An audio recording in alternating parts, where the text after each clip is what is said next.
Part 1. A Case of Identity. One evening, Sherlock Holmes and I sat by the fire in his rooms at Baker Street. The fire was warm and bright. Holmes looked at me and spoke slowly. "My dear friend," he said, "real life is much stranger than any story that people can invent in books.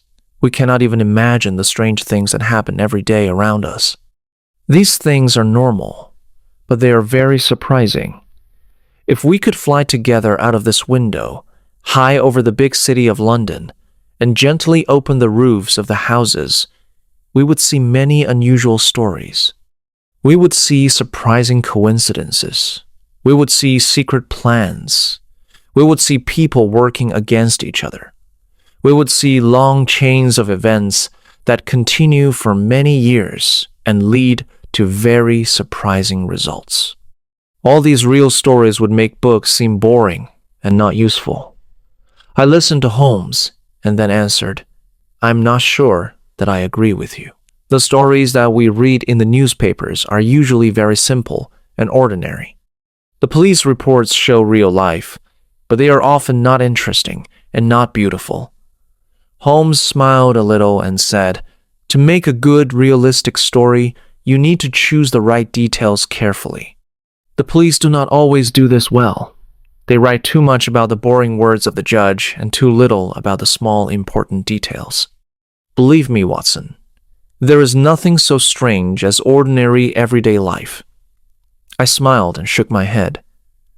"I can understand why you think this way," I said. "You help many people who are confused and do not know what to do. You work as an unofficial advisor for people in many countries. You see many strange and unusual cases. But let us test your idea with something practical from real life." I picked up the morning newspaper from the floor.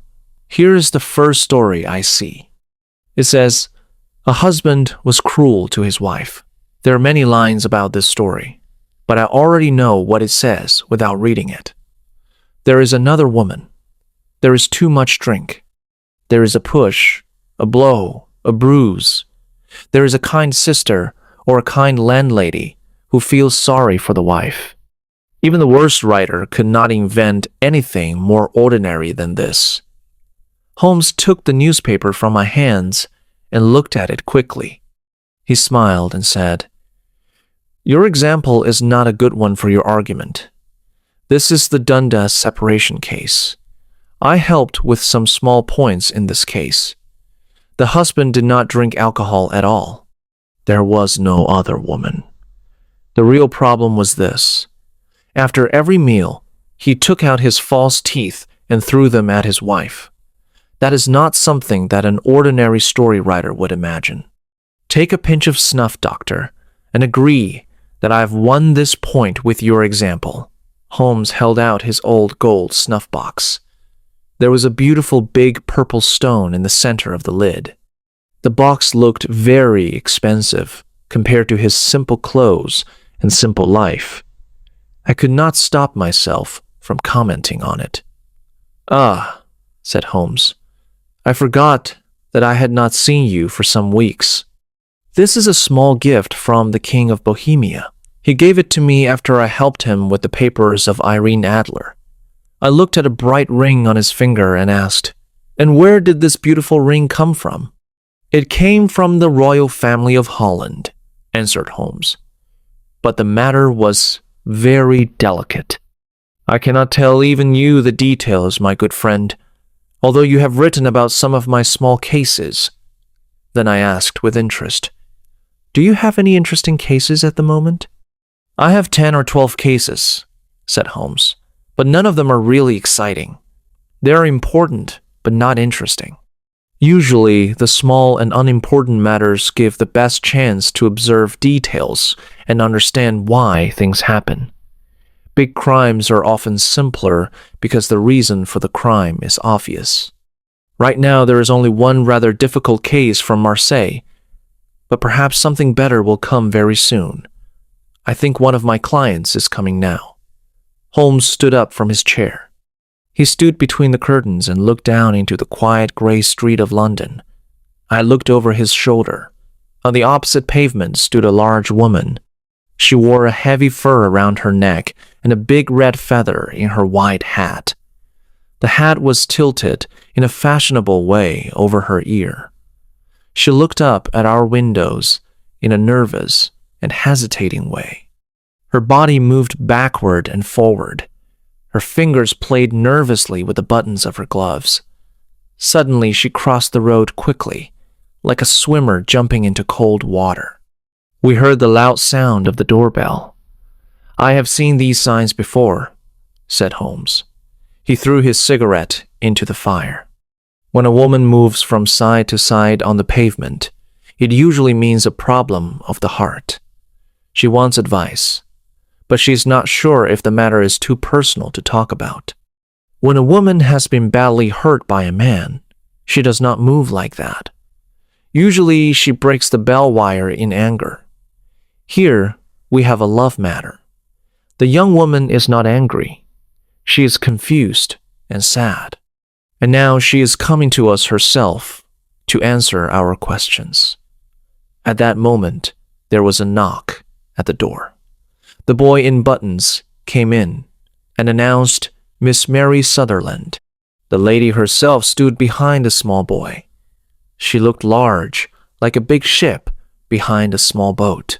Sherlock Holmes welcomed her with his usual easy and polite manners. He closed the door and asked her to sit in a comfortable armchair.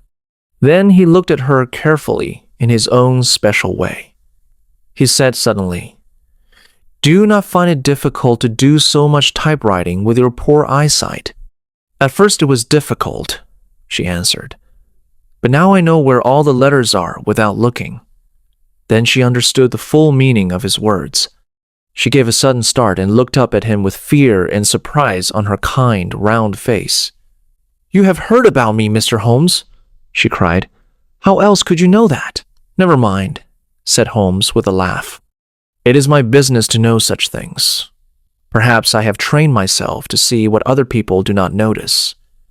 If not, why did you come to consult me?"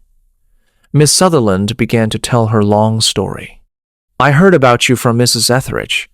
You helped find her husband when everyone thought he was dead. Please help me too, Mr. Holmes. I'm not rich, but I have £100 a year of my own. I also earn a little money by typing. I would give all of it to know what happened to Mr. Hosmer Angel." "Why did you come to me so quickly today?" asked Holmes. He put his fingertips together and looked up at the ceiling. Miss Sutherland looked surprised again. "Yes, I left the house in a hurry," she said. "It made me angry to see how easily my stepfather, Mr. Windibank, accepted everything. He did not want to go to the police. He did not want to come to you. He kept saying that nothing bad had happened. That made me so angry that I put on my coat and came straight to you." Holmes said, "Your father, my stepfather," she corrected him. "I call him father, although it sounds strange. He is only 5 years and 2 months older than me." "Is your mother still alive?" asked Holmes. "Oh yes, mother is alive and well," answered Miss Sutherland. "I was not happy when she married again so soon after my real father's death.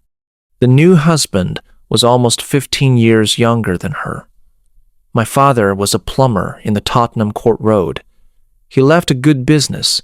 My mother continued the business with Mr. Hardy, who was the foreman. But when Mr. Windibank came, he made her sell the business. He thought he was better than that kind of work because he traveled and sold wines. They received £4,700 for the business. That was less than my father could have got if he had been alive." I thought Holmes would become impatient because the story was long and not very organized. But he listened with great attention and did not look bored at all. He asked, "Does your own small income come from that business?" "Oh, no," answered Miss Sutherland. "It is completely separate. My Uncle Ned left it to me in Auckland, New Zealand. It is in stocks and pays 4.5%. The total amount was £2,500, but I can only use the interest. You interest me very much, said Holmes. With £100 a year plus the money you earn from typing, you can live comfortably. I believe a single lady can live nicely on about £60 a year, Miss Sutherland replied. I could live on less than that, Mr. Holmes. But while I live at home, I do not want to be a burden to my family, so they use my interest money while I stay with them. Mr. Windibank takes my interest every 3 months and gives it to my mother. I manage quite well with the money I earn from typing. I get 2 pence for 1 sheet, and I can often do 15 or 20 sheets in a day. You have explained your situation very clearly, said Holmes. This is my friend Dr. Watson. You can speak as freely in front of him as in front of me. Now please tell us everything about your meeting with Mr. Hosmer, Angel. Miss Sutherland's face became red. She nervously touched the edge of her jacket. I met him first at the gasfitter's ball, she said. When my father was alive, they sent tickets to him. After his death, they sent the tickets to my mother. Mr. Windibank did not want us to go. He never wanted us to go anywhere. He became angry even if I wanted to go to a simple Sunday school party. But this time I decided to go. I had my beautiful purple dress. When Mr. Windibank went to France on business, my mother and I went to the ball with Mr. Hardy. That is where I met Mr. Hosmer Angel. Подпишись, пожалуйста, или хотя бы поставь лайк. 1 лайк не меняет мир, но меняет путь того, кто делится смыслом.